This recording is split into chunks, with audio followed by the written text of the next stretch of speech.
কোরআনুল কারীমের মধ্যে সূরা ফাতিহার মধ্যে আল্লাহ পাক বান্দাকে প্রত্যেক নামাজের সময়, প্রত্যেক ওয়াক্তে প্রত্যেক রাকাতে আল্লাহ পাক হেদায়েতের দোয়া শিখিয়ে দিয়েছেন। বলেছেন, বলো ইহদিনাস সিরাতাল মুস্তাকিম। আয় আল্লাহ তাআলা, আমাকে একটা সঠিক রাস্তা দেখিয়ে দাও। আমি তো ভুল রাস্তা আছি, আমি সঠিক রাস্তা চিনি না, জানি না।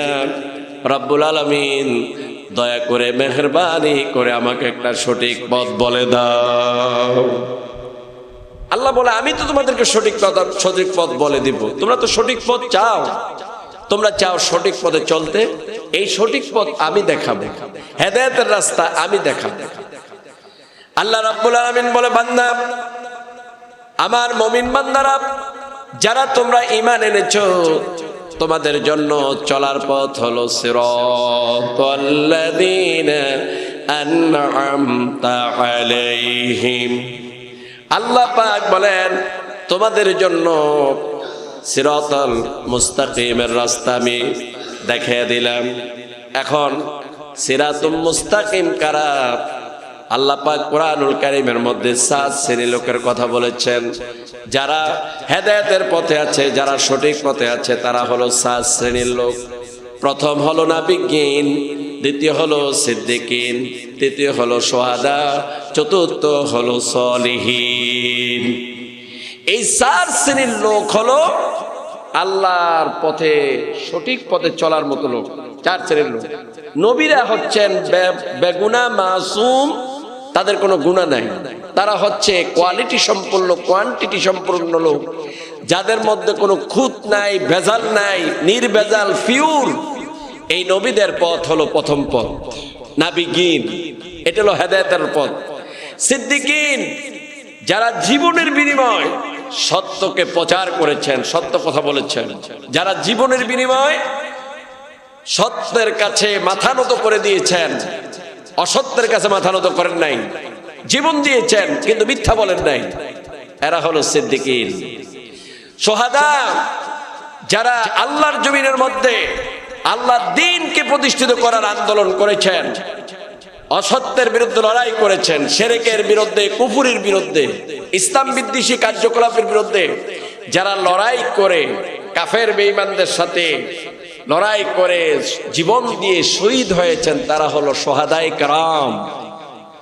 আর সলিহিন, যারা জীবনের সকল ক্ষেত্রে আল্লাহ বিরোধী কোনো কাজ করে নাই, আল্লাহ যা নির্দেশ দিয়েছেন, আল্লাহ যা হুকুম করেছেন, সেই অনুযায়ী জীবনকে পরিচালনা করেছেন, তারা হলো সলিহিন। জোরে কোন সুবহানাল্লাহ। এরা হচ্ছে সলিহিন, এরা হলো আল্লাহর সঠিক বান্দা। এখন এরা হলো হেদায়েতের পথে। এখন এই হেদায়েত পাইলো কোথায় থেকে? আল্লাহ রাব্বুল আলামিন সূরা ইয়াসিনের মধ্যে আল্লাহ পাক ঘোষণা করলেন, তোমরা যদি সঠিক পথে থাকতে চাও, সঠিক পথের সন্ধান চাও, তাহলে আনি'বুদুনি হাযা সিরাতুম মুস্তাকিম।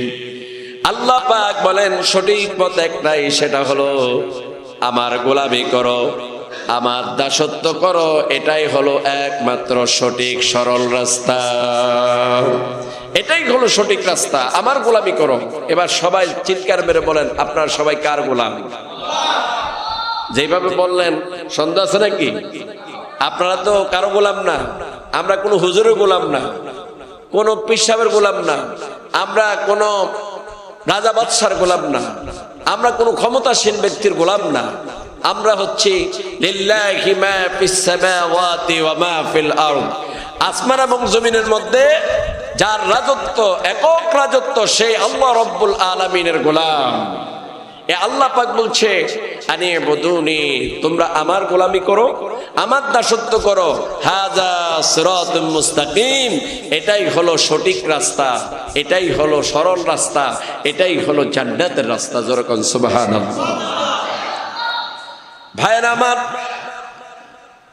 এখন আপনারা সবাই চান সঠিক পথে চলার জন্য।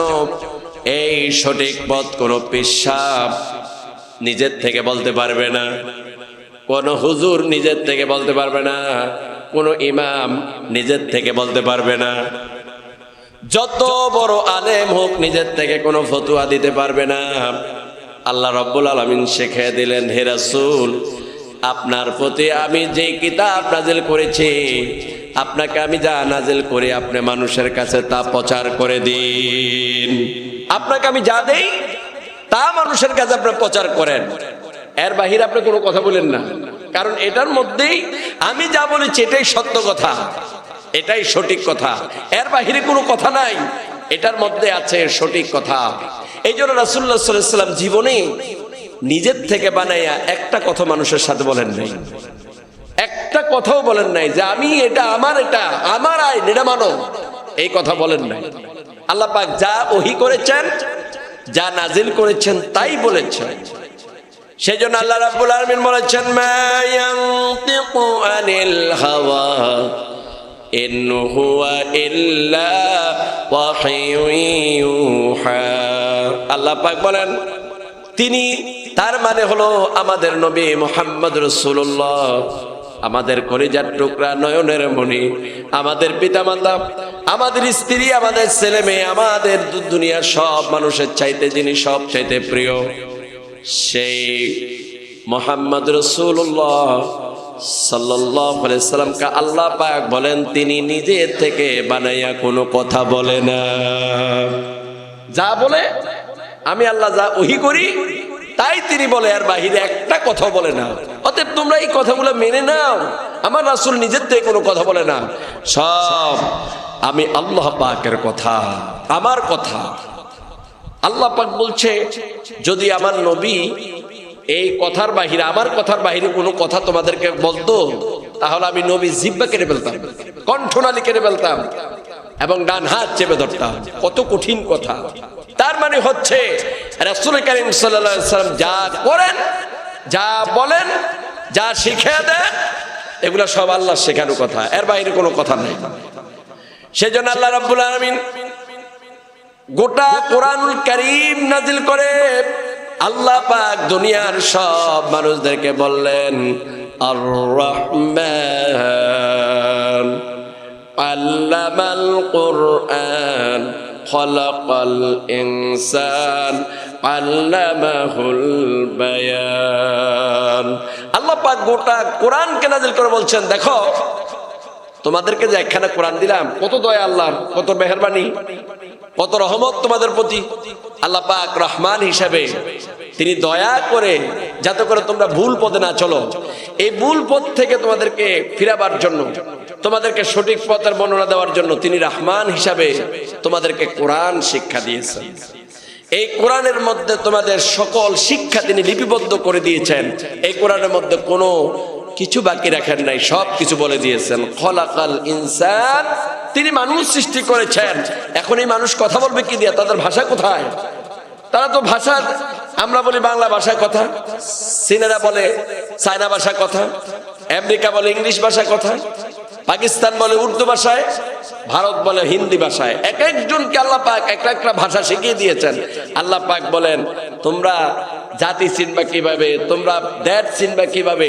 এই জন্য আমি ভিন্ন ভাষায় তোমাদেরকে বিভক্ত করে দিয়ে একজনের সাথে আরেকজনের পরিচয় করে দিয়েছি। তো এগুলা কোথায় পাইলা? এগুলা আছে কোরআনের মধ্যে। এই কোরআনের মধ্যে সবকিছু তোমাদের জন্য আমি আল্লাহ পাক লিপিবদ্ধ করে দিয়েছি। আল্লামাহুল বায়ান, তোমাদেরকে বর্ণনা শিক্ষা দিয়েছি, মানুষকে বর্ণনা শিক্ষা দিয়েছি, কথা বলার যোগ্যতা আমি আল্লাহ শিক্ষা দিয়েছি। সেজন্য বন্ধুগণ, আল্লাহ পাক বলেন, ওয়ানাজ্জালনা আলাইকাল কিতাবা তিবয়ানান লিকুল্লি শাইইন ওয়া হুদান ওয়া রাহমাতান ওয়া বুশরা লিল মুসলিমিন। আল্লাহ পাক বলেন, আমি আপনার প্রতি যে কিতাব নাজিল করলাম, এই কিতাব ঝাড় ফুকের কিতাব না, এই কিতাব শুধু মানুষ বললে তেলাওয়াতের কিতাব না। রমজান মাস আসলে হুজুররা ঘরে গিয়া 10 জন 15 জন 20 জন গিয়া কোরআন খতম করে হাদিয়া খাবে, এই জন্য আমি কোরআন নাজিল করি নাই। আল্লাহ পাক বলেন, এই কোরআন নাজিল করেছে তিবয়ানান লিকুল্লি শাইইন, পৃথিবীর সব মানুষের, প্রত্যেক মানুষের প্রত্যেকটি সমাধান, সব কিছুর সমাধান হিসাবে আমি আল্লাহ কোরআনকে নাজিল করেছি। রাষ্ট্র চলবে কিভাবে, সমাজ চলবে কিভাবে, দোকান চালাবে কিভাবে, চাকরি করবে কিভাবে, সেক্রেটারিয়েট চালাবে কিভাবে, আল্লাহ পাক বলেন সব কিছুর সমন্বয় করে আমি আল্লাহ এই কোরআনকে নাজিল করেছি। কোরআনের মধ্যে সব আছে, কিন্তু বান্দা বুঝে না। বান্দা কি বুঝছে? বান্দা বুঝছে যে কোরআন তেলাওয়াত করো, হুজুর মুনাজাত দিব, আর আমরা মিষ্টি খেয়ে শীতে ঘুমাবো, আর জান্নাতের মধ্যে চলে যাবো। বান্দা এটাই বুঝছে, আর কিচ্ছু বুঝে না। আর কোরআন 30 পারা কোরআন, ফার্স্ট টু লাস্ট, সূরা ফাতিহা থেকে শুরু করে সূরা নাস পর্যন্ত, সূরা ফাতিহা থেকে শুরু করে সূরা নাস পর্যন্ত আল্লাহ কতগুলা কথা বলেছেন, কত এই কথাগুলার কত আয়াত, কত ওজন, বান্দার সুবিধার জন্য, বান্দার সংবিধানের জন্য, বান্দাকে বুঝার জন্য আল্লাহ পাক এগুলা নাজিল করেছেন। কিন্তু বান্দা এগুলা বুঝে না। দুনিয়ার সব বুঝে, আপনারা সব বুঝেন, কিন্তু একটা জিনিস বুঝেন না, সেটার নাম কি? কোরআন। মিথ্যা না সত্য বলেন তো দেখি? সত্য কথা না? আজকে কোরআন না বোঝার কারণে এক এক হুজুর এক এক কথা বলে, আপনারা তাদের পিছনে দৌড়ান।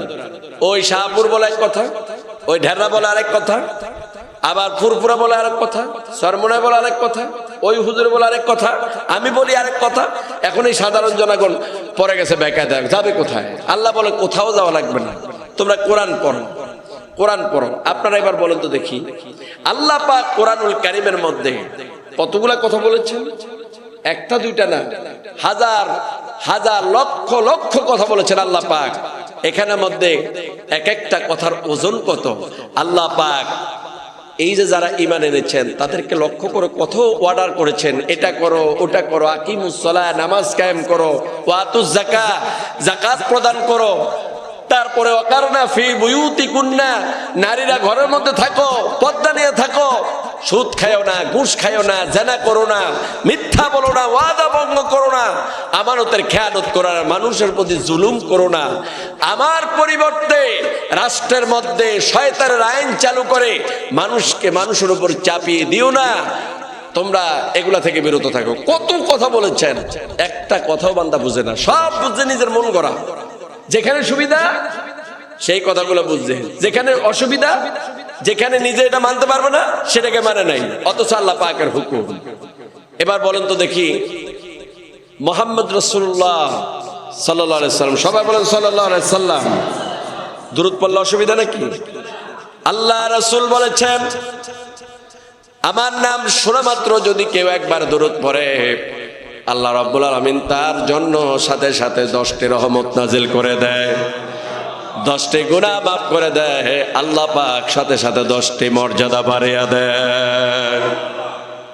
এত মর্যাদা। মুহাম্মদ সাল্লাল্লাহু আলাইহি সাল্লাম যেই সাহাবায়ে কেরামদেরকে নিয়ে ইসলামের প্রচার করেছেন, এই সাহাবায়ে কেরামদের সামনে যখন আল্লাহ রাসূল আল্লাহর হুকুমের কথা বর্ণনা দিতেন, সাহাবায়ে কেরাম বলতেন যে আপনি নবী, আপনি মানেন, আমরা মানতে পারবো না। এই কথা বলতেন? বলেন না, বলতেন। বরং ওহী নাজিল হতো, সাহাবায়ে কেরামদের সামনে ওহী নাজিল হতো, রাসূলুল্লাহ সাল্লাল্লাহু আলাইহি ওয়াসাল্লাম ঘামিয়ে যেতেন, অস্থির হয়ে যেতেন, ওহী আসতেছে, ওহীর এত ওজন, এত ওজন, ওহী আসতেছে। সাহাবায়ে কেরাম পেরেশান হয়ে যেতেন, আল্লাহ রাসূলের উপর ওহী নাজিল হচ্ছে, কি না কি নাজিল হয়, আমাদের বিরুদ্ধে কোনো ওহী নাজিল হচ্ছে কিনা, আমাদের বিরুদ্ধে কোনো অর্ডার হচ্ছে কিনা, আমরা কোথায় যাব, অস্থির হয়ে যেতেন সাহাবায়ে কেরাম। নাজিল হয়ে গেল মদের বিরুদ্ধে আয়াত, আল্লাহ রাসূল বসা, জিবরাইল আসলেন, বললেন ইয়া রাসূলুল্লাহ, এতদিন পর্যন্ত আল্লাহ পাক বলেছেন এর মধ্যে ক্ষতি আছে, উপকার নাই, এবার বর্ণনা দিয়েছেন, কয়েকবার বলেছেন। আর আল্লাহ পাক আজকে ইন্নামাল খামরু ওয়াল মাইসির ওয়াল আনসাবু ওয়াল আজলামু রিজসুম মিন আমালিশ শাইতানি ফাজতানিবু, আল্লাহ পাক মদ হারাম করে দিয়েছেন। তখন কিন্তু সাহাবায়ে কেরামদের জন্য মদ হারাম ছিল না, তাদের ঘরও মদ ছিল। যখনই মদের আয়াত নাজিল হলো, সাহাবায়ে কেরাম বললেন যে এতদিন খাইছি, নেশা টেশা লাগে, আর এটা ছাড়তে তো সময় লাগবে, ইয়া রাসূলুল্লাহ একটু সময় দেন, আমাদেরকে একটু সময় দেন, আমরা পরে ছাড়বো। যেমন আমাদের মধ্যে অনেকে, আমরা যদি বলি ভাই সিগারেট খাই না, কহ হুজুর একটু সময় দেন, খাইতে খাইতে এখন নেশা হয়ে গেছে, একটু সময় লাগবে, ছাড়তে কি লাগবে, একটু সময় লাগবে, আমাদেরকে একটু সময় দেন। আর সাহাবাই কেরামদের সম্মুখে যখন মদের বিরুদ্ধে আয়াত নাজিল হলো, কি বললেন? আগে সুবহানাল্লাহ জোরে বলেন, আরো জোরে বলেন। কি বললেন?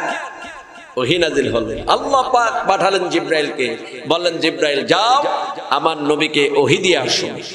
ওহী নিয়ে আসলেন, মদ হারাম করে দিলেন। আল্লাহ রাসূল সাহাবায়ে কেরামদেরকে বললেন, আমার সাহাবীরা, আল্লাহ রাব্বুল আলামিন এই মাত্র মদ হারাম করে দিয়েছেন। এতদিন পর্যন্ত তোমাদের ঘরের মধ্যে মদ ছিল, এখন থেকে আর কেউ মদ পান করতে পারবে না। সাহাবায়ে কেরাম বললেন, ইয়া রাসূলুল্লাহ, এখন আমরা কি করব? আমাদেরকে আপনি পরামর্শ দেন। বলল, এখন আর কি করব? যাদের ঘরে মদ আছে মদ ফেলে দাও, যারা মদ খেয়েছো তারা বমি করে ফেলে দাও।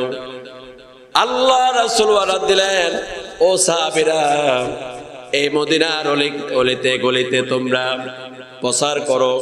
তখন মাইকের ব্যবস্থা নাই, চুঙ্গা দিয়া, তারপর তাদের উচ্চ কণ্ঠ, তারা অলিতে গলিতে তারা প্রচার করলো যে, ও মুসলমান, যারা ঈমান এনেছো, যারা আল্লাহরে বিশ্বাস করো, পরকালে নাজাত চাও, জান্নাত চাও, আল্লাহ রাব্বুল আলামিন আজ ওহী নাজিল করে তোমাদের সকলের জন্য আল্লাহ পাক মদ হারাম করে দিয়েছেন।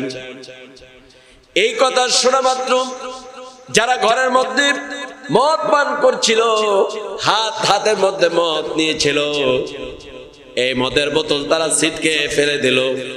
যারা মদ খেয়েছিল 2 আঙ্গুল ঢুকাইয়া দিয়া তারা মদ বমি করে ফেলে দিয়েছে।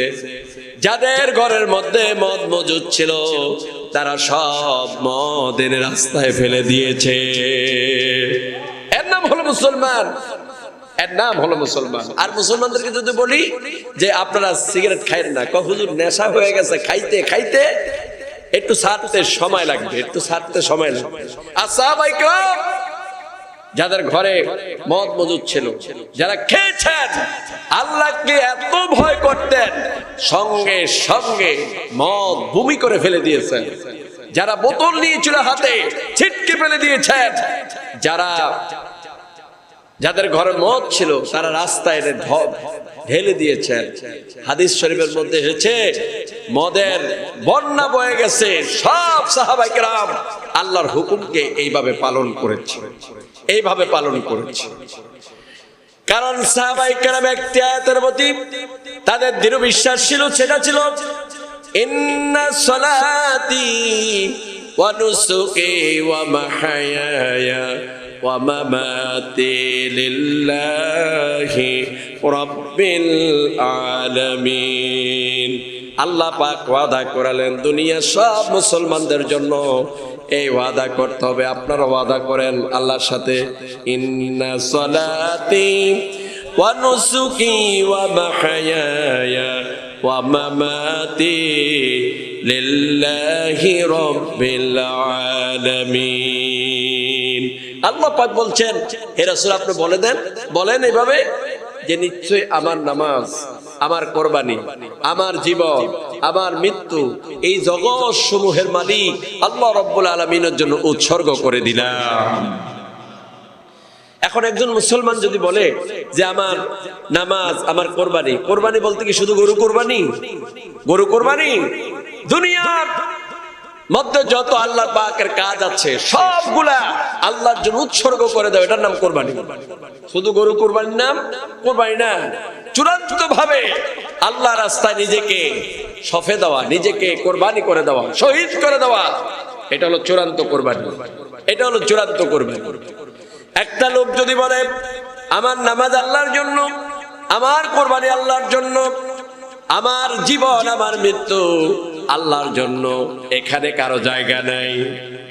যদি শয়তান বলে বান্দারে তুই সুদ খা, সুদ ভালো জিনিস, তোর টাকা বেড়ে যাবে, বড় বড় বিল্ডিং বানাতে পারবা, অনেকগুলা জায়গা কিনতে পারবা, সুন্দর সুন্দর পোশাক পরতে পারবা, যা সুদে টাকা লাগে বড় লোক হয়ে যায়। যদি বান্দা ইমানদার হয় তাহলে বান্দা মনে মনে চিন্তা করবে, আরে সুদ তো আমার আল্লাহ হারাম করেছেন, আমি কিভাবে সুদ খাবো?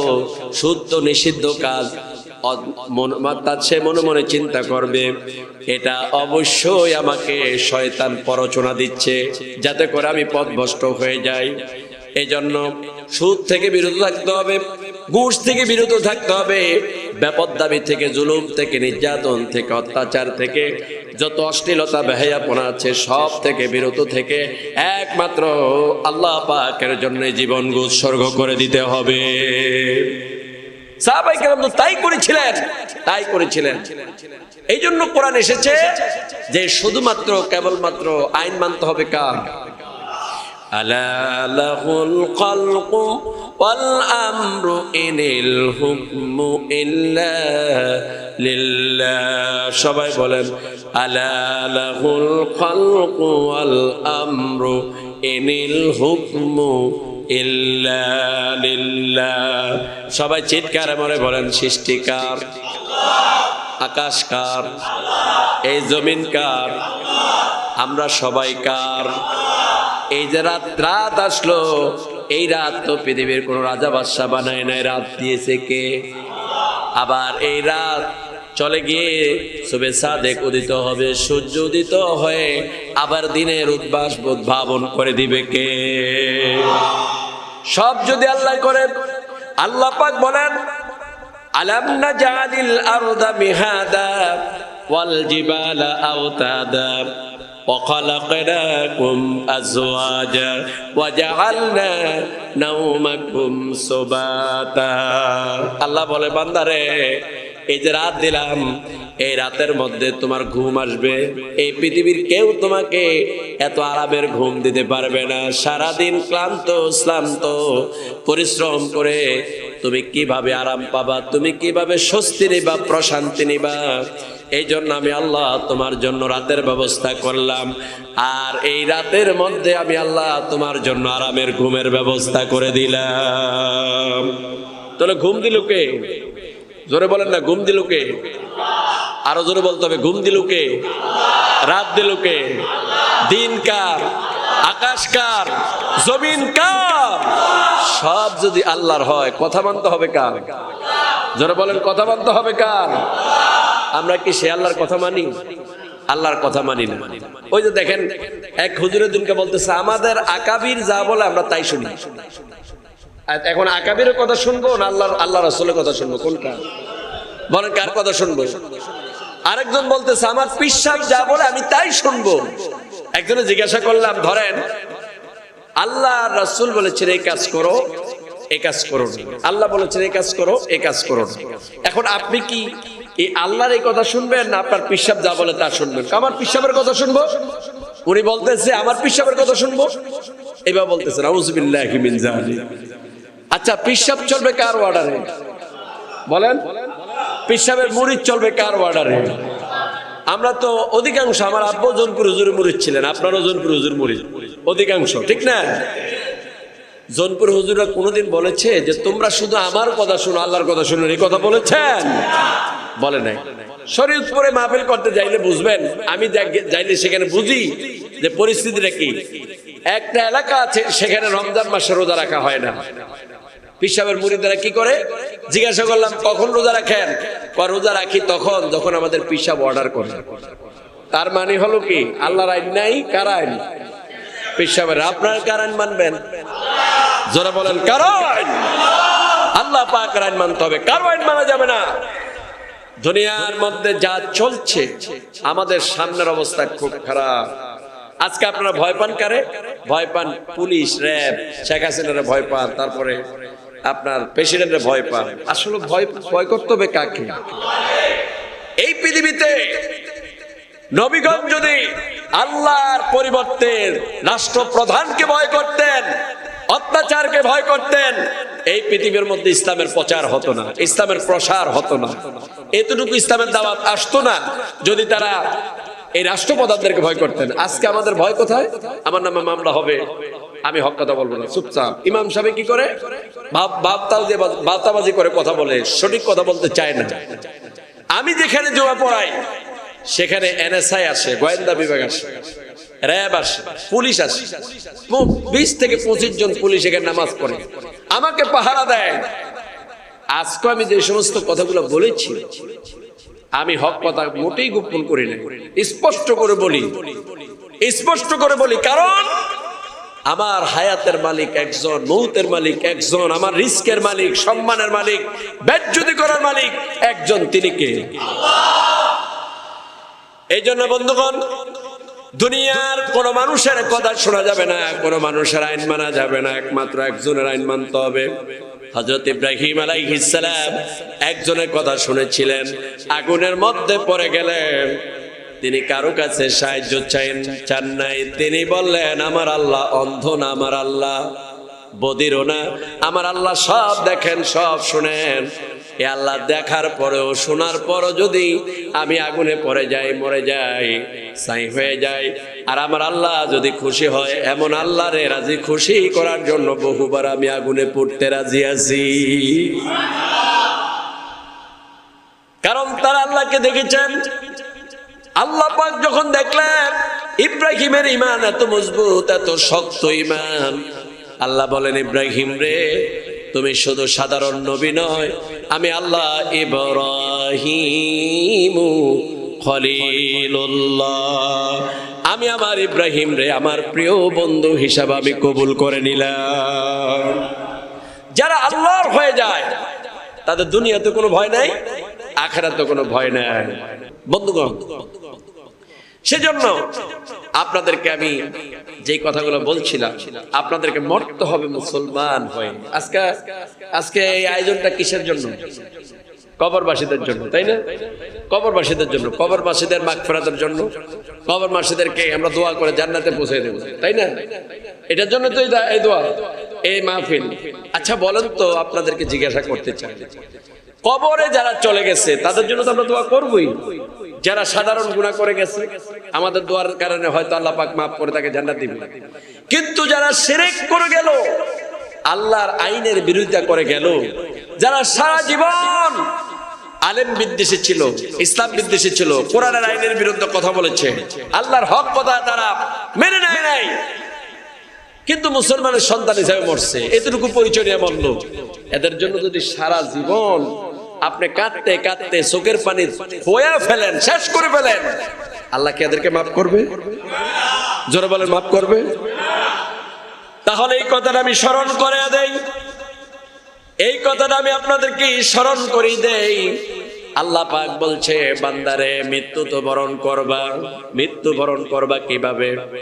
আল্লাহ পাক বলেন, ইয়া আইয়ুহাল্লাযীনা আমানুত্তাকুল্লাহা হাক্কা তুকাতিহি ওয়া লা তামুতুন্না ইল্লা ওয়া আনতুম মুসলিমুন। আল্লাহ পাক বলেন, হে মুমিনেরা, হে বিশ্বাসীরা, তোমরা আল্লাহকে ভয় করো যেমন ভয় করা দরকার, তবে চূড়ান্ত কথা হলো, খবরদার তোমরা মুসলমান না হয়ে মরো না। সোজা কথা কি?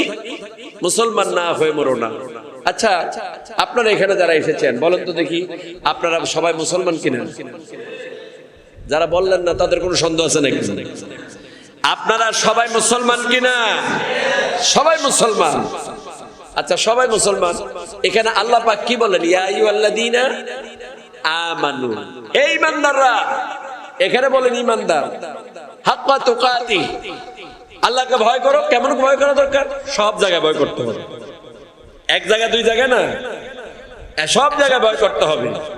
এখান দিয়ে ভোট চুরি করবা, এখান দিয়ে মানুষের অধিকার হরণ করবা, আর ওখান দিয়ে উমরা করবা, হজ করবা, এটা হবে না। সব জায়গায় ভয় করতে হবে আল্লাহকে। কারে? জোরে বলেন, কারে? আল্লাহকে ভয় করতে হবে, সব জায়গায় আল্লাহকে ভয় করতে হবে। এখন আল্লাহ বলেন, মুমিনরা ভয় করো আল্লাহরে, ভয় করার মতো। আবার বলো, ওয়ালা তামুতুন্না ইল্লা ওয়া আনতুম মুসলিমুন। আবার বললো কি, যে তোমরা মুসলমান না হইয়া মরো না। তাহলে ঈমান এনেছি এই কথা বললেই যথেষ্ট না, কি হতে হবে? মুসলমান হতে হবে। ঈমান তো সবাই বলে আমি আনছি, আপনি বলেন ঈমান আনছি, আমি বলি ঈমান আনছি। এখন আল্লাহ বলে তোমরা মুসলমান না হয়ে মরো না, তার মানে তোমরা এখনো মুসলমান হইতে পারো না। মুসলমান কাহাকে বলে? ইব্রাহিম আলাইহিস সালামকে আল্লাহ তাআলা বললেন, আসলিম ইব্রাহিম আত্মসমর্পণ করো, মুসলমান হও। ইব্রাহিম আলাইহিস সালাম খানিকটা দেরি করলেন না, তিনি মোটেই দেরি করলেন না, সঙ্গে সঙ্গে বললেন ক্বালা আসলামতু লিরাব্বিল আলামিন, আমি কমপ্লিট আমার আল্লাহর কাছে আত্মসমর্পণ করলাম। আত্মসমর্পণ করার অর্থই হলো আমি একজন মুসলমান হয়ে গেলাম। মুসলমান মানেই হলো আমি আত্মসমর্পণ করলাম। কার কাছে? জোরে বলেন না, কার কাছে? এই মুসলিম শব্দের আসলে আসলিম মানে আত্মসমর্পণ করা, মানে আসলিম মানে আমি মুসলমান হলাম। মুসলমান মানে আমি আত্মসমর্পণ করলাম। আত্মসমর্পণের অর্থই হলো আল্লাহ যা নির্দেশ দিয়েছেন একটা নির্দেশের বাহিরে আমি কাজ করবো না, সব আল্লাহ এবং তার রাসূলের পদ্ধতিতে কাজ করব। এর নাম হলো মুসলমান, এর নাম হলো মুসলমান। হযরত ইব্রাহিম আলাইহিস সালামকে আল্লাহ পাক বললেন ইব্রাহিম মুসলমান হও। বললেন আল্লাহ মুসলমান হয়ে গেলাম। বললাম তুমি কেমন মুসলমান? আমি আল্লাহ তোমাকে পরীক্ষা করে দেখব। আল্লাহ পাক বললেন প্রথম পরীক্ষা করলেন ইব্রাহিম, তোমার ছেলে আর তোমার স্ত্রীকে মরুভূমির মধ্যে রেখে আছো, যেখানে আজকে কাবাঘর, বাড়ি নাই, ঘরে নাই, থাকার মতো জায়গায় নাই, পানি নাই, খাবার নাই, কিচ্ছু নাই। আল্লাহর হুকুমে আল্লাহ পাক হুকুম করেছেন ইব্রাহিম আলাইহিস সালাম একটা প্রশ্ন করেন, আল্লাহ আপনি আমার একটা সন্তান দিলেন, আমার কলিজার টুকরা সন্তান ইসমাইলকে আবার আপনি বনবাসে রেখে আসতে বললেন, মরুভূমির মধ্যে রেখে আসতে বললেন। কি খাবে, কি পরবে, কোথায় ঘুমাবে, এমন কোনো চিন্তা নাই। ঘরের মধ্যে এসে বললেন, বিবিরে আল্লাহ রাব্বুল আলামিন আমাকে নির্দেশ দিয়েছেন তোমাকে নিয়ে যাওয়ার জন্য, চলো। ছেলে আর স্ত্রীকে নিয়ে চললেন। স্ত্রী বারবার প্রশ্ন করে, ইব্রাহিম তুমি আমাদেরকে কোথায় নিয়ে যাও? কোনো জবাব নাই। আস্তে আস্তে এগিয়ে গেলেন, যেখানে কাবাঘর সেখানে তখন কিছুই ছিল না, এখানে রেখে আসলেন। গাছ নাই, ঘর নাই, খাবার নাই, পানি নাই, কিচ্ছু নাই, এখানে রেখে তিনি চলে আসছেন। ইব্রাহিম আলাইহিস সালামের স্ত্রী বারবার প্রশ্ন করলেন, ইব্রাহিম আমাদেরকে এখানে রেখে যাচ্ছ কেন? এটা কি তুমি আমাদের প্রতি জুলুম করছো নাকি, নাকি এটা আল্লাহ পাকের হুকুম? তুমি তো আল্লাহর নবী, তুমি কোনোদিন আমাদের প্রতি জুলুম করতে পারো না। তিনবার প্রশ্ন করার পরে হযরত ইব্রাহিম আলাইহিস সালাম এভাবে শাহাদাত আঙ্গুলি আকাশের দিকে উত্তোলন করলেন। স্ত্রী বুঝতে পারলেন ইব্রাহিম আমাদের প্রতি জুলুম করে না, এটা অবশ্যই আল্লাহ রব্বুল আলামিনের হুকুম। এখন মুসলমান কাকে বলে? এই মুসলমান কাকে বলে? যেমন নবী তেমন নবীর স্ত্রী। স্ত্রী বললেন, প্রাণের স্বামী এতক্ষণে বুঝতে পারলাম তুমি আমাদের প্রতি জুলুম করো না, এটা তোমার কাজ না, এটা আল্লাহ পাকের কাজ। আল্লাহ পাক হুকুম করেছেন তোমাকে আমাদেরকে এখানে রেখে যাওয়ার জন্য। ইব্রাহিম আমার আল্লাহ যদি হুকুম করে থাকে আমাদেরকে এখানে রেখে যাওয়ার জন্য, তুমি নির্দ্বিধায় নিশ্চিন্তায় বাড়িতে ফিরে যাও। আমি আর আমার সন্তানকে আল্লাহ পাক এখানে না খাওয়ায় মারবে না। এর নাম হলো মুসলমান, এর নাম হলো মুসলমান। আল্লাহ পাক জমজমের পানি ব্যবস্থা করে দিলেন, ফলের ব্যবস্থা করে দিলেন। আজকে গোটা পৃথিবীর মধ্যে সবচেয়ে দামি জায়গা হলো কাবা, মক্কাতুল মুকাররমা, যেখানে কাবা। আল্লাহ রাসূল বলেছেন এই কাবা শরীফের মধ্যে কেউ যদি 1 রাকাত নামাজ পড়ে, আল্লাহ রাব্বুল আলামিন তার আমলনামায় 1 লক্ষ রাকাতের সওয়াব লিখে দিবে। এটা ত্যাগের বিনিময় হয়েছে, রক্তের বিনিময় হয়েছে। আল্লাহ রাব্বুল আলামিন মুমিনদেরকে এইভাবে পরীক্ষা করে, যারা পরীক্ষায় টিকে যায় তারাই একমাত্র খাঁটি মুসলমান। মুসলমান দাবি করলে হবে না, আল্লাহর কথা মানতে হবে। কার কথা? আচ্ছা আমার কথার সূত্রটা কি বলুন তো দেখি আপনারা। আমার কথা একটাই, মানতে হবে কার কথা? কার কথা? আল্লাহর কথা এবং আল্লাহ রাসূলের কথা মানতে হবে। এর বাইরে কোনো কাজ করা যাবে না। আমাদেরকে একজন হুজুর বললেন যে তোমরা 7 হাত লম্বা পাগড়ি পরবা, মুছ এত বড় রাখবা, অথবা মুছ ছেঁচে ফেলবা, অথবা টুপি পরবা চার হাত উঁচা, অথবা 5 কলি পরবা, অথবা সাদা পরবা, অথবা জালি পরবা, রঙিন পরবা, এইভাবে করে একটা ফরমালিটি আমাদেরকে দেখিয়ে দেবে। আচ্ছা, সব হুজুর যাই বলল, আমরা হুজুরদের কথা শুনলাম, এখন আমরা এটা কি মেনে নিব নাকি কোরআন হাদিসের সাথে মিলাবো? বলেন বলেন, কোরআন হাদিসের সাথে মিলাবো। আমরা এর বাইরে কাজ করতে পারি না। কোরআন হাদিসের সাথে মিলিয়ে আমরা দেখবো যে হুজুররা যা বললো এই কথাটা কি সত্য নাকি মিথ্যা, এটা আমাদেরকে দেখতে হবে, যাচাই করতে হবে, বাছাই করতে হবে। একজন বলল, আপনি আমল করা শুরু করলেন, এমনটা হতে পারবে না। এটার নাম হলো ঈমান। এটার নাম কি? এটার নাম ঈমান। আমার কথা কি বুঝা আসছে? আল্লাহ পাক কোরআনুল কারীমের মধ্যে বলেছেন, এই দুটি জিনিস যার মধ্যে যথাযথভাবে থাকবে ওই ব্যক্তিদের জন্যই আল্লাহ পাক আকাশ আর জমিনে সব বরকতের দরজা খুলে দেবে। এটা কি আমার কথা না আল্লাহর কথা? ওয়ালাউ আন্না আহলাল কুরা আমানু واتقوا لفتحنا عليهم بركات من السماء والأرض।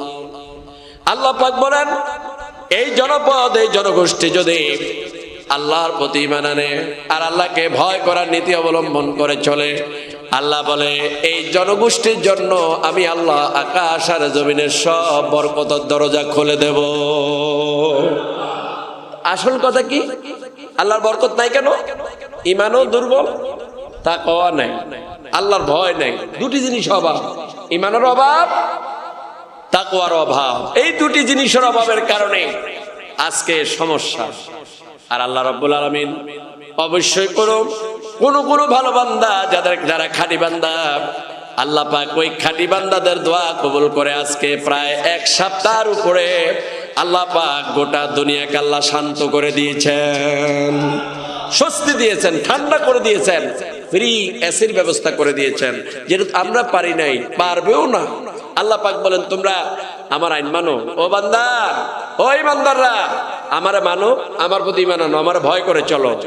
এই ওজনে কম দিও না, মানুষের জমির আইল ঠেলো না, সুদ খাইও না, বিচার করে মিথ্যা রায় দিও না, আলেম ওলামাদের বিরুদ্ধে মিথ্যা সাক্ষী দিও না, নারীটারে বেপর্দা চালাইও না। তুমি তো মুসলমান, তোমার সন্তানটাকে তুমি নাইট ক্লাবে দিও না, তোমার মেয়েটা যেই ছেলের সাথে বয়ফ্রেন্ড গার্লফ্রেন্ড হিসাবে প্রেম করছে সেখান থেকে ফিরাও। আমাকে ভয় করো, আমাকে ভয় করো, আমি আল্লাহ আকাশ আর জমিনের সব বরকতের দরজা খুলে দেব।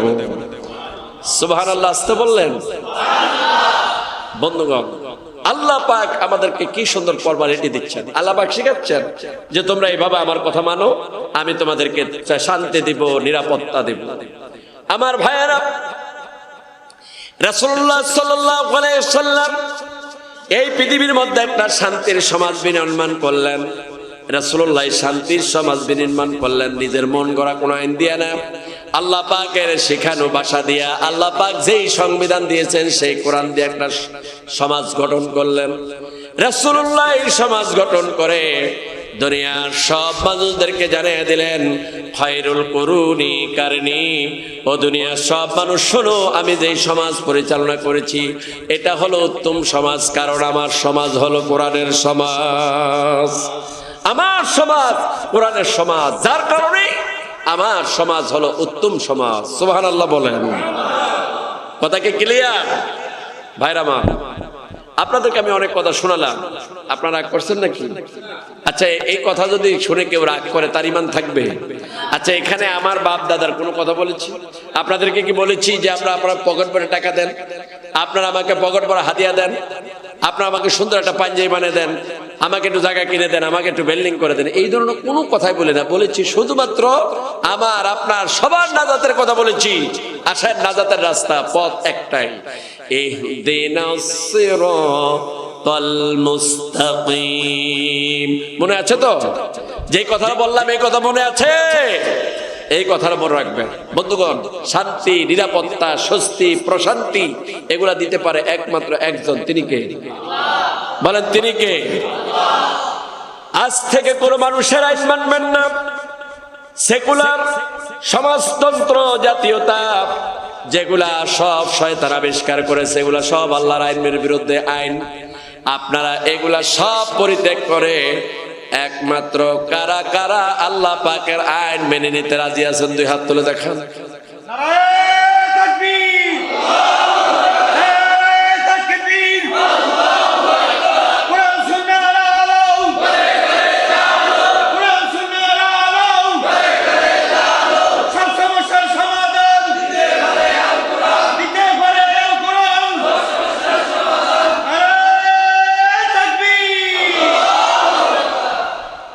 আলহামদুলিল্লাহ বলি, আলহামদুলিল্লাহ। এই কথার মধ্যে অটল থাকবেন। আজকে সমাজ নষ্ট হয়ে গেছে, সমাজ ভালো নেই। যুবক যুবতীরা আত্মহত্যা করছে, একজনের স্ত্রী আরেকজনের সাথে বের হয়ে যাচ্ছে, পরকীয়া বেড়ে গেছে, শান্তি নাই, কোনো শান্তি নাই। আল্লাহ বলে শান্তি দেব না, কারণ তোমরা আমার আইন লঙ্ঘন করছো, আমার আইন মানো না। এই জন্য আমি অশান্তি সৃষ্টি করে দিয়েছি। ঘরে ঘরে অশান্তি, পারিবারিক অশান্তি, সামাজিক অশান্তি, রাষ্ট্রীয় অশান্তি। অশান্তির কোনো শেষ নাই, শেষ নাই। আপনারা জানেন কিছুদিন আগে হাজীগঞ্জে ছোট্ট একটা বাচ্চা নিয়ে, 1 বছর বয়স না, অল্প ছোট্ট একটা, আমার কলিজাটা ছিঁড়ে মানে এমন ব্যথা শুরু হয়ে গেছে এই কথাটা শুনে, যে একটা ছোট্ট বাচ্চা নিয়ে সে ঝাঁপ দিয়ে আত্মহত্যা করলো। এই বাচ্চাটার দোষটা কি? এটার কারণ একটাই, সেটা হলো আল্লাহর আইন লঙ্ঘন করার কারণে আল্লাহ পাক তাদেরকে লাঞ্ছিত করে দুনিয়া থেকে বিদায় করছেন। আল্লাহ পাক বলছে, দেখো তোমরা ভয় পেও না, তোমরা আমার কথা মানো, সমাজের মধ্যে আমার কথা প্রচার করো। এখানে আপনারা যারা এসেছেন, আল্লাহর কসম করে বলেন, এখানে কোন একজন হিন্দু আছে? বলেন আছে? ইহুদি আছে? খ্রিস্টান আছে? বৌদ্ধ আছে? ইসলাম ছাড়া, মুসলমান ছাড়া কোন ধর্ম অবলম্বী এখানে আছে? এবার আপনারা দেখেন, আমাদের দেশে কোরআনের হক কথা বলার কারণে মাহফিলের স্টেজে এসে আলেম ওলামার গায়ে হাত তুলেছে, এমন ইতিহাস আছে কিনা? এবার বলেন, এই হাতটা কে তুললো? কাফেরে তুললো না মুসলমানে তুললো? জোরে বলেন না। এই হক কথা বলার কারণে আলেম ওলামার বিরুদ্ধে মামলা হয়েছে, হামলা হয়েছে, মার খেয়েছে, ঘর জ্বালিয়ে দিয়েছে, ঘর কুপিয়েছে। একটাই কারণ, সেটা হলো যারা নিজেদেরকে মুসলমান দাবি করে তারা আল্লাহর আইন মানে না, তারা মানে সেকুলার ধর্মনিরপেক্ষ মতবাদ, সমাজতন্ত্র। শয়তান যত আইন আবিষ্কার করছে সেগুলা মানে আল্লাহর কথা কেউ মানে না। এই কারণে আল্লাহ পাক অশান্তি সৃষ্টি করে দিয়েছে। আরো শান্তি হবে যদি আল্লাহর দিকে না আসেন। আল্লাহর দিকে আসবেন তো ইনশাআল্লাহ? বলেন আসবেন? তাহলে সবাই আমার সাথে ক্লিয়ার, সুন্দর করে যেইভাবে ঈমান আনা দরকার, তওবা করে আজকে আবার ঈমান আনেন। সবাই বলেন লা ইলাহা ইল্লাল্লাহু মুহাম্মাদুর রাসূলুল্লাহ সাল্লাল্লাহু আলাইহি সাল্লাম। আবার বলেন লা ইলাহা, জোরে বলেন লা ইলাহা, লা ইলাহা, লা ইলাহা, লা ইলাহা ইল্লাল্লাহু মুহাম্মাদুর রাসূলুল্লাহ সাল্লাল্লাহু আলাইহি সাল্লাম। আমরা ঈমান আনলাম কার প্রতি? আল্লাহ এবং তার রাসূলের প্রতি আমরা ঈমান আনলাম। ঠিক আছে তো? এখন ঈমান আনার মানে কি? আমাদের দেশে অনেকেই আপনার জিকির করে, আপনারাও জিকির করেন না? হালকা জিকির, তারপরে ভারী জিকির, আবার কি আপনার ওই যে মাসিক জিকির, সাপ্তাহিক জিকির, জিকির করেন তো? জিকির করা ভালো জিনিস। আল্লাহ তো বলছে ইয়া আইয়ুহাল্লাযীনা আমানু যিকুরুল্লাহা যিকরান কাসীরা। আল্লাহ তো বলছে ঈমানদাররা তোমরা বেশি বেশি জিকির করো। এখন মানুষ জিকির করে, কি করে? লা ইলাহা ইল্লাল্লাহ, লা ইলাহা। আচ্ছা, এই যে জিকির করছেন মসজিদে, কোনদিন একটা লোক আপনাদের বিরুদ্ধে কোনো কথা বলছে? বলছে? দৌড়ানি দিছে, পিটাইছে? বরং মহিলারা যদি শুনে আপনাদের জন্য ডিম, মুরগি, তারপরে মিষ্টি, হাদিয়া সমানে পাঠিয়ে দেবে। আবার আরেক শ্রেণী এই কালিমার দাওয়াত নিয়ে গেছে। কেন এই কালিমার দাওয়াত নিয়ে গেল? এই অপরাধের কারণে তাদেরকে জেলখানার মধ্যে ঢুকে রাখছে। শুধু জেলখানা না, ফাঁসি দিয়ে রেখেছে। কথা ঠিক কিনা? কথা বলে না? কথা ঠিক কিনা? ফাঁসি দিয়ে ফেলেছে। কেন? এখন দুটি, কালিমা তো একটাই। কালিমা কয়টা? একটা। তো এখন একজন বুঝছি কি, যারা এই কালিমাতে মানে বাধা দেয় না, তারা মনে করছে যে এরা তো হলো না বুঝা মুসলমান, এরা লা ইলাহা ইল্লাল্লাহ পড়ুক, আমার কোনো অসুবিধা আছে না। আর একজন লা ইলাহা ইল্লাল্লাহ বলে কয়, এইভাবে জিকির করে, আল্লাহ ছাড়া মাহবুদ নাই, আল্লাহ ছাড়া আইন নাই, আল্লাহ ছাড়া রিজিক দাতা নাই, আল্লাহ ছাড়া সম্মানের মালিক কেউ নাই, আকাশ আর জমিনের মধ্যে কারো ক্ষমতা নাই, একজনের ক্ষমতা, তিনি কে? বলেন তিনি কে? আল্লাহ। তো এই কথা বলার কারণেই এই লোকটা হয়ে গেল বিপরীত। একজনে খাইলো জিকির কইরা মিষ্টি, কলা, তারপরে মুরগি, গরু, হাদিয়া, আরেকজনে খাইলো ফাঁসি। তাহলে কালিমার মধ্যে ডিফারেন্স আছে কিনা? দুই ধরনের হয়ে গেল। এখন আপনারা তো লা ইলাহা ইল্লাল্লাহ পড়েছেন, আবু বকর লা ইলাহা ইল্লাল্লাহ পড়েছে, সুমাইয়া লা ইলাহা ইল্লাল্লাহ পড়েছে। সুমাইয়া লা ইলাহা ইল্লাল্লাহ পড়ার কারণে তারে সিট করে শোয়া দিয়া হাত পা বেঁধে টুকরা টুকরা করে হত্যা করেছে। কেন? আবু জাহেল বলল, এই তোমরা লা ইলাহা ইল্লাল্লাহ বলো, আমরা বুঝি না। লা ইলাহা ইল্লাল্লাহ মানে হলো আমি আবু জাহেলের কোনো ক্ষমতা নাই, আমি একটা ফোসা মানুষ, 2 নম্বর মানুষ, আমার কোনো দাম নাই, বেল নাই, এই জন্য তো তোমরা লা ইলাহা ইল্লাল্লাহ বলো। আমার ক্ষমতা নাই, আমার বেল নাই, আমার দাম নাই, আমি একটা নিকৃষ্ট লোক, আমি বুঝি না, আমার ক্ষমতা কেড়ে নেওয়ার জন্য তোমরা লা ইলাহা ইল্লাল্লাহ পড়তেছো। এই জন্য স্টেম রুলার চালালো, খাব্বাবকে চিৎ করে শোয়া দিয়া, আগুনের আংটার মধ্যে শোয়া দিয়া পুরা পিঠটাকে ছিদ্র করে দিল। হযরত খুবাইবকে 2 হাত বেঁধে পিটায়া দুনিয়া থেকে বিদায় করে দিল, শহীদ করে দিল। নবীদেরকে করাত দিয়ে দ্বিখণ্ডিত করে ফেললো, শুধুমাত্র এই লা ইলাহা ইল্লাল্লাহ। লা ইলাহা ইল্লাল্লাহর মানে বুঝে না। এই জন্য তো সবাই ফরজ নামাজের পরে আয়াতুল কুরসি পড়ে, আল্লাহু লা ইলাহা ইল্লা হুয়াল হাইয়ুল কাইয়ুম। আয়াতুল কুরসি পড়ে বুকের মধ্যে ঠাস করে ফু লাগিয়ে দিল, কি বললো বুঝলো না। আর আল্লাহ বলে, বান্দারে এখানে আমার সার্বভৌমত্বের কথা বলে দিলাম, আমি আল্লাহ আমার কথা বলে দিলাম, আমি ছাড়া কারো ক্ষমতা নাই, আমি ছাড়া কাউকে মানতে পারবা না। আল্লাহ বললেন এটা, আর বান্দা করলো কোনটা? এরপরে পেটের মধ্যে পীড়া হয়েছে, পেটের মধ্যে সমস্যা, জিনে ধরছে, আয়াতুল কুরসি পড়ে ফু দেয়। আল্লাহ কয় এটা লাগবে না, তোমরা আল্লাহর আইন মানো, জিন ভূত তোমাদেরকে কিচ্ছু করবে না, আমি আল্লাহ সেটা কন্ট্রোল করব। এই জন্য বন্ধুগণ, আসুন আমরা আল্লাহকে মানি। কারে মানবো? জোরে বলেন, আল্লাহরে মানবো।